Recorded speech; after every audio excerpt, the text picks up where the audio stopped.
Robert the doll is not your average toy. He sits within a glass case.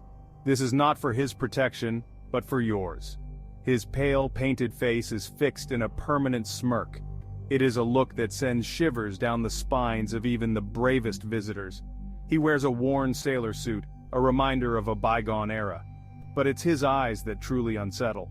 They are dark beads. They seem to follow you around the room. Some say Robert is haunted. He is blamed for a string of misfortunes. His legend draws in curious souls and skeptical minds alike. He is a reminder that some things are best left undisturbed. Robert's presence is said to be accompanied by unsettling events. Visitors report sudden temperature drops. Whispers emanate from empty corners. Devices malfunction, batteries drain rapidly. Disrespecting Robert has severe consequences. Some experience car accidents after insulting the doll. Others report sudden illnesses or bad luck. The fear Robert evokes is undeniable. Robert's story began in Germany at the turn of the 20th century. He was created by the renowned Steiff Company, famous for their high-quality teddy bears. Unlike Steiff's cuddly creations, Robert was made as a one-of-a-kind piece. His intended owner was a young boy named Robert Eugene Otto, or Gene as his family called him. The doll was gifted to Gene by a disgruntled servant employed by the Otto family. Some say this servant was skilled in black magic and imbued the doll with dark powers. Others believe the servant simply cursed the doll out of spite. Regardless of the method, it's clear that Robert the doll arrived shrouded in negativity. Gene quickly became inseparable from his namesake. He dressed the doll in his own clothes and took him everywhere. It was then that the strange occurrences began.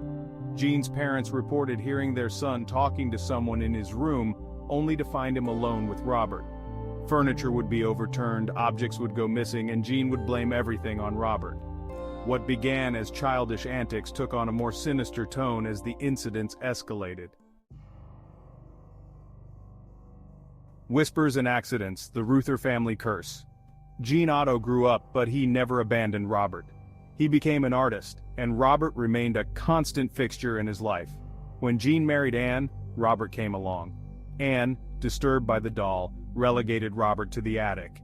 This intensified the strange occurrences.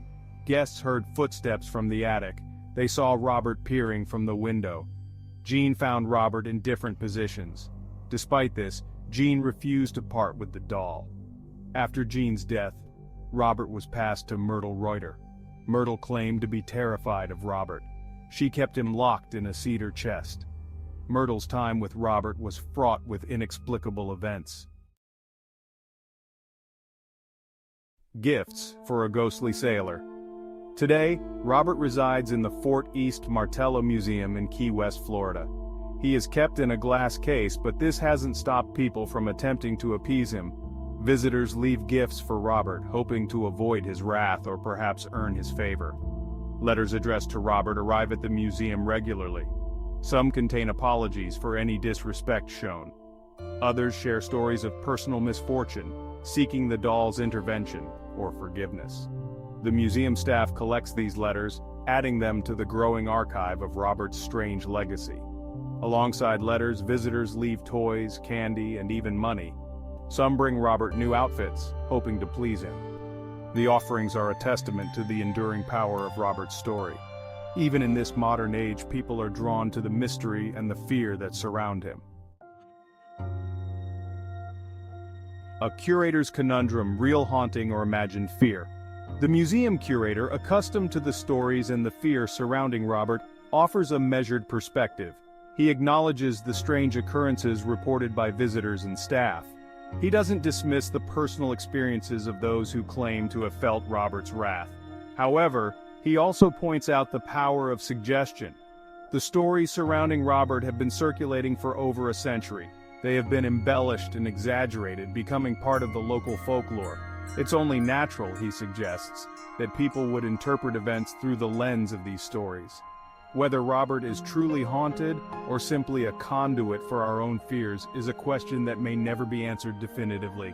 But one thing is certain: Robert the Doll, with his unsettling gaze and the weight of his eerie history, will continue to fascinate and frighten for generations to come.